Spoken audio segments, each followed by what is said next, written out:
లాభం కోసం మంత్రాలు ఉన్నాయి, శ్రేయస్సు కోసం మంత్రాలు ఉన్నాయి, మీ తలనొప్పి వెన్నునొప్పి కోసం కూడా మంత్రాలున్నాయి.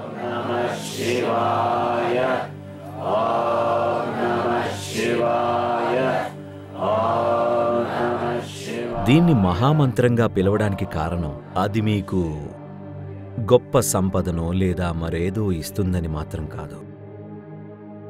ఓం నమః శివాయ స్వభావం ఏమిటంటే అది శరీరంతో ఎడం ఏర్పడేలా చేస్తుంది. శరీరంతో మీ అనుబంధం అతి తక్కువగా ఉంటుంది.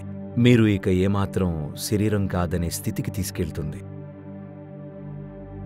మనిషి జీవితంలో ఇదే అత్యంత గొప్ప విషయం. సంపద, ఐశ్వర్యం, ఆరోగ్యం, శ్రేయస్సు ఇవన్నీ మనిషికి సాఫల్యతను ఇవ్వవు. నేను శరీరాన్ని కాదు అని నిజంగా గ్రహించి తెలుసుకొని జీవిస్తే నేను శరీరాన్ని కాదు అనే ఎరుకతో ఉంటూ అనుభూతి చెందితే ఇదే అత్యంత గొప్ప విషయం.